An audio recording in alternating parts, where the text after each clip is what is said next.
Bonsoir, vous êtes sur la télévision de la subconscience et je vais vous parler d'astrologie, puisque finalement l'astrologie nous pose plus que toute autre discipline cette question de la subconscience, dans la mesure où on prétend par l'astrologie,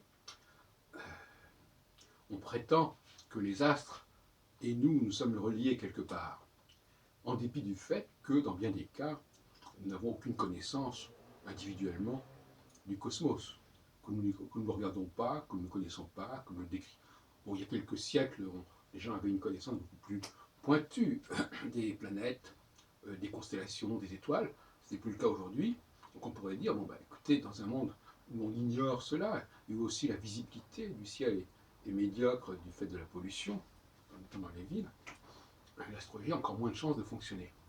C'est ne pas tenir compte de la subconscience, du fait que nous avons une culture subconsciente qui fait que nous engrangeons des informations de façon subconsciente sur le cosmos, que nous regardons quelque part le cosmos, que nous connaissons le cosmos, sans le savoir, au niveau du conscient.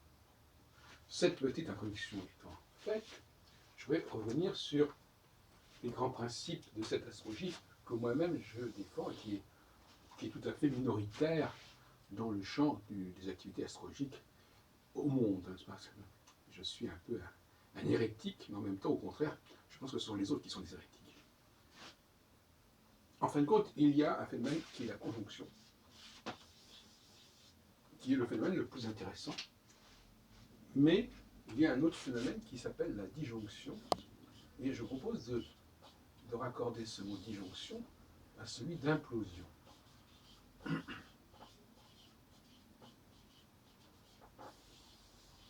L'implosion, c'est lorsqu'il y a quelque chose, c'est le contraire de l'explosion, si vous voulez.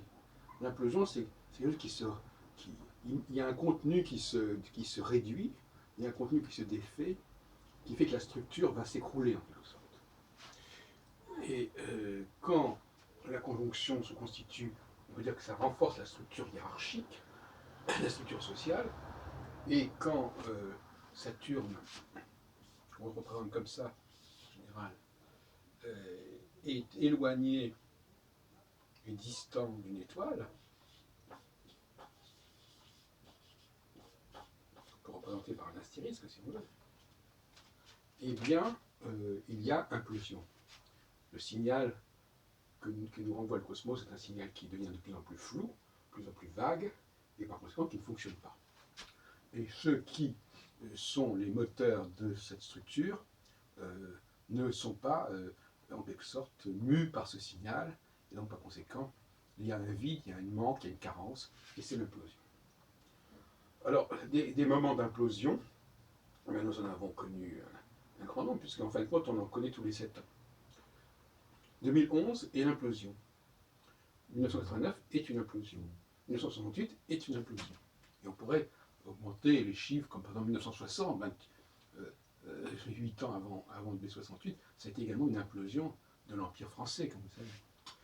Et ça a continué comme ça indéfiniment, surtout toute l'histoire de l'humanité. Évidemment, il resterait à le prouver avec des statistiques encore beaucoup plus puissantes, et toujours plus puissantes d'ailleurs, parce que c'est un phénomène tellement, c'est un enjeu majeur du XXIe siècle. Est-ce que ce système-là sera ou non reconnu? C'est un enjeu majeur. Et il est donc normal qu'il y ait des débats à ce sujet et qu'il y ait des tentatives de montrer que ce schéma ne fonctionne pas. Y compris d'ailleurs chez les astrologues. C'est un autre problème encore. Enfin, c'est vrai que les astrologues ont tendance à vouloir conserver leur mode de fonctionnement et ils sont prêts à attaquer aussi bien les adversaires de l'astrologie que ceux qui proposeraient une astrologie qui n'est pas celle qu'ils se sont habitués à pratiquer. Donc, nous avons là une implosion, c'est-à-dire, en fait, un manque. Et l'analyse que j'avais faite autrefois, il y a quelques temps, il y a quelques jours d'ailleurs, puisque tout avance, j'avais opposé l'implosion, la conjonction qui serait masculine et la disjonction qui serait féminine. Après des discussions que j'ai eues récemment, je change ce point de vue. Je considère qu'au contraire, dans la conjonction, il y a bien une conjonction entre les hommes et les femmes, justement. Et que dans l'implosion, eh bien finalement, c'est tout le système qui se déconstruit. Parce que finalement, le mâle dominant, qui serait en quelque sorte le personnage principal de la conjonction, qu'est-ce qui le sacre, ce mâle dominant? Qu'est-ce qui le signale, sinon les femmes, justement? C'est une sorte de conjonction et de convergence des femmes vers certains personnages qui constituent justement la conjonction. Donc, ces lieux de conjonction ne sont pas des lieux qui font triompher le masculin, ce sont des lieux où le masculin effectivement triomphe, mais il ne triomphe que parce qu'il est soutenu par le féminin. Pas tout, quand je dis le masculin, je veux dire certains hommes sont soutenus par une grande quantité de femmes qui vont en quelque sorte pointer vers ce personnage. J'ai déjà exposé il y a longtemps ce genre de système, mais j'y reviens. Inversement, la disjonction est un moment de crise, c'est-à-dire un moment où le système se déconstruit, il y a un dysfonctionnement, et ce dysfonctionnement, il est vrai au niveau des rapports masculins-féminins, il n'est pas spécialement favorable aux femmes. Même si effectivement, on pourrait dire d'une certaine manière qu'il y a deux types de femmes. Il y a une idéologie féminine qui se satisfait, qui se réjouit de l'échec du pouvoir masculin. Il y a une idéologie féminine qui a conscience que le pouvoir masculin a besoin de l'intervention des femmes pour se mettre en place. Par le processus de l'élection, que ce soit une élection démocratique, que ce soit une élection au niveau de la popularité, au niveau des sondages d'opinion, etc. Ce qui revient à peu près au même. Voilà, donc, de toute façon, nous avons là ce qui peut correspondre en quelque sorte à une nouvelle lune, c'est-à-dire d'absence de lumière, bien que paradoxalement, la nouvelle lune soit une conjonction. Et là, nous aurions une pleine lune, bien que paradoxalement, la pleine lune soit une opposition. Et ce sont des paradoxes qui sont liés à toute une histoire symbolique sur laquelle je ne reviendrai pas ce soir. Donc, pour répondre à monsieur Serge Larrivé, dans son ouvrage paru il y a quelques mois, Quand le paranormal manipule la science, un ouvrage tout à fait intéressant, qui a été publié au Québec, et pas en France, mais il serait intéressant qu'il y ait des ouvrages comme ça qui paraissent. Il n'y en a pas depuis longtemps. On peut dire que l'astrologie a fait débat depuis longtemps. Et il n'y a pas eu beaucoup d'ouvrages contre l'astrologie, ou plus globalement sur le paranormal, depuis un certain temps. C'est un signe de désintérêt, ou au contraire un signe d'adoption, c'est un autre sujet. Mais effectivement, il s'agit de montrer à la fois que la disjonction est le lieu et le moment où effectivement les choses s'effondrent, les systèmes s'effondrent.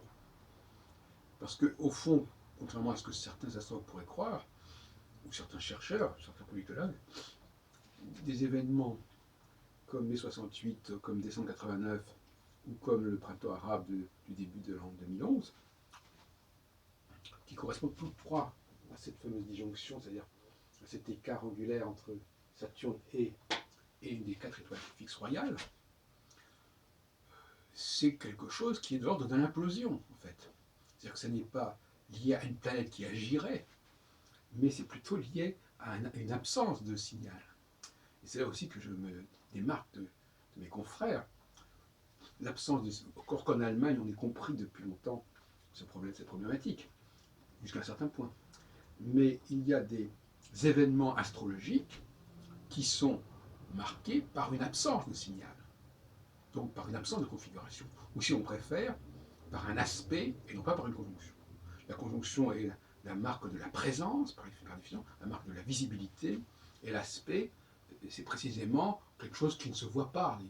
Quand on dit qu'il y a 80 degrés ou 180 degrés entre deux astres, bon, c'est beaucoup moins flagrant que la conjonction, bien que opposition et conjonction correspondent à une forme de syzygie, et que quelque part elles sont tous les deux dans l'alignement. Mais c'est un autre sujet encore. Mais ce que je veux dire par là, c'est que la théorie que je défends indique qu'effectivement, en période de disjonction, c'est-à-dire tous les 7 ans, nous avons des phénomènes d'implosion qui peuvent se produire, c'est-à-dire des systèmes qui éclatent, des systèmes qui s'écroulent, des systèmes qui, en tout cas, qui sont ébranlés, pas forcément qui vont disparaître, qui sont ébranlés. C'est-à-dire que mai 68 a ébranlé tout de même la Ve République. On peut dire que 1989 a ébranlé le bloc soviétique, c'est ce qu'on peut dire. Et on peut dire que 2011 a ébranlé tout un système du pouvoir arabe. Donc il y a un phénomène d'ébranlement qui est lié à l'implosion, qui est lié à la perte du signal. Bon, ça peut donc être observé, ça peut donc être répété, mais l'objection qu'on nous fera, c'est est-ce que de tels ébranlements ne pourraient pas avoir lieu à des moments qui ne sont pas marqués par la disjonction? Et notamment, est-ce que de tels ébranlements ne risquent pas de se produire justement à la conjonction, ce qui serait évidemment la remise en question totalement du système. Alors je crois qu'effectivement, il sera intéressant dans les prochaines décennies de montrer qu'il y aurait effectivement des ébranlements à ce moment-là. Mais on peut jouer sur le mot ébranlement, bien évidemment. Hein, quand quelqu'un arrive au pouvoir, et quand il y a une montée, une ascension irrésistible de quelqu'un, on peut aussi dire que c'est un ébranlement. Donc il faut faire attention aux mots et ne pas se précipiter sur le mot, parce que si on ne maîtrise pas la dialectique des choses, on finit par dire n'importe quoi et de prouver n'importe quoi. Donc, soyons clairs, lorsque le pouvoir du mal dominant est renforcé, on n'est pas dans un ébranlement. En tout cas, on n'est pas dans un ébranlement du pouvoir du mal dominant. Mais effectivement, ce pouvoir du mal dominant peut être perçu comme un ébranlement. Bon. Mais ça, je suis tout à fait disposé à jongler avec ce genre de langage et à montrer l'inanité d'un certain nombre de problématiques et de polémiques. Inversement, normalement, le pouvoir ne peut pas se renforcer en phase disjonctionnelle ou implosive. Bon, certains diront que au lendemain de mai 68, le pouvoir de De Gaulle s'est renforcé. Il ne faut quand même pas se moquer du monde. Il s'est renforcé parce qu'il y a eu une élection législative, puisque De Gaulle avait justement demandé la dissolution de l'Assemblée.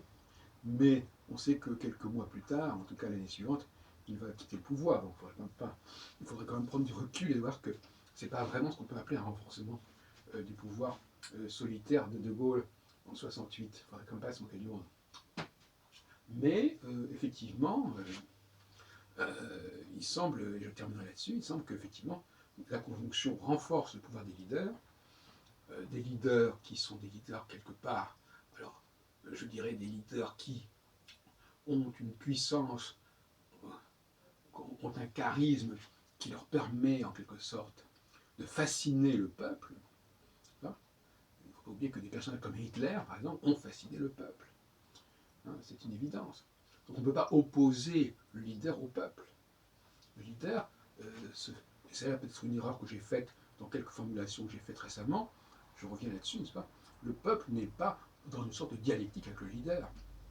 Dans l'absolu, on pourrait dire qu'effectivement, en suivant Jean-Jacques Rousseau, qu'il y a une dialectique entre le peuple, le souverain et le chef, mais en réalité, c'est toujours le peuple qui fait le chef, quelque part, qui le consolide, qui le renforce, même s'il peut y avoir une monarchie de droit divin, comme on dit. Donc il n'y a pas d'opposition. En revanche, lorsque le chef n'est plus là, lorsqu'il n'y a plus de chef, lorsqu'il n'a plus le charisme, il n'a plus l'autorité naturelle, bien évidemment, le peuple se retrouve un petit peu orphelin. Et cet orphelinat peut déboucher sur des manifestations de masse, etc. Et là, effectivement, on voit une opposition entre le peuple et le pouvoir. Mais c'est une crise du pouvoir en réalité. Le peuple n'a pas véritablement une dynamique qui lui est propre.